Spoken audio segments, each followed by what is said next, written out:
This is the new MacBook Pro M4, and today we're comparing with its bigger brother, the M4 Pro. On paper they seem miles apart, but in real-world use the difference might surprise you. If you're thinking about upgrading or buying your first MacBook Pro, this video will help you make the right choice.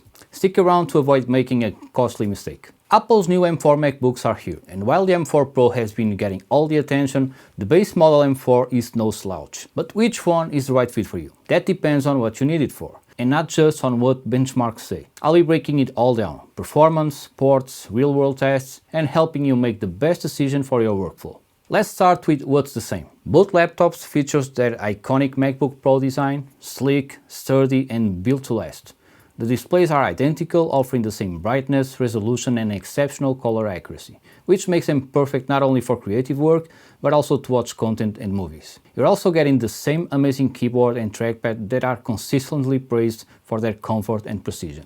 Now let's talk about connectivity. Both models come with the same number of ports: one HDMI port, an SD card slot for quick media transfers, a 3.5mm headphone jack with advanced support for high impedance equipment. Now, when it comes to external monitor support, both models can handle up to 2 external monitors at 6K resolution at 60Hz via Thunderbolt, or a combination of one 6K monitor via Thunderbolt and one 4K monitor at 144Hz via HDMI. Got it?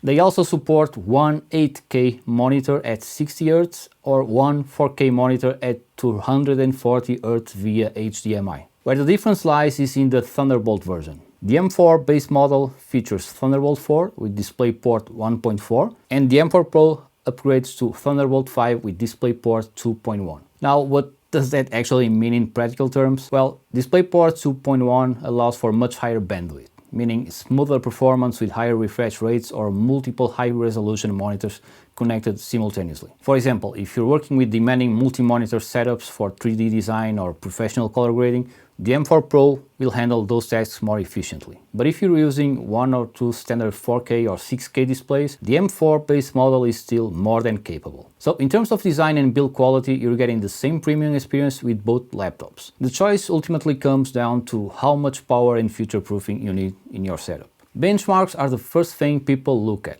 so let's start here. The M4 Pro has more performance cores, GPU cores, and higher bandwidth. And yes, the benchmarks show this clearly. Geekbench, Cinebench, and Metal scores all favor the M4 Pro like expected. But here's the twist. Benchmarks push computers to their absolute limits, simulating tasks most of us will never encounter in real life. And like I said in my previous video, it's like testing a car by doing 20 drag races in a row and then saying it overheats, consumes too much fuel, and smells like burning clutch. The point is, that's not a realistic representation of how anyone uses a car or a laptop. So when I tested the M4 base model in real-world scenarios, the results were shocking. For video editing, I used a 10-minute 4K S-Log3 project with heavy color grading, transitions, and motion effects. The M4 handled everything flawlessly. No proxies, smooth playback, and an export time only 30 seconds slower than the M4 Pro. And the fans?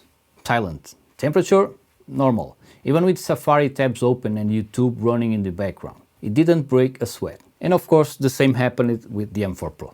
Now, as I already mentioned, the M4 Pro has Thunderbolt 5, which allows for higher data transfer rates and better support for advanced external setups. If you're working with 8K monitors or need ultra-high refresh rates, the M4 Pro is the better choice. But for most creators, Thunderbolt 4 on the base model M4 is more than enough. I mean, it has been more than enough since the M1 Pro launch. Even the M3 Max has Thunderbolt 4, so no worries here. So who is each model for? If you are creating working with standard 4K footage, the base M4 model is all you need. It's perfect for video editing, multitasking, and even light professional workloads. Now, if you see yourself exploring heavier formats like RAW footage, advanced AI tools, or 3D design in the future, the M4 Pro is the better investment for future-proofing. So, what's the verdict? The M4 Pro is the obvious choice if your workflow is extremely demanding or you need advanced ports for multi-monitor setups. But for most people and creators, the base M4 model offers incredible value at a much lower price. One thing's for sure, both the entry-level MacBook Pro M4 and M4 Pro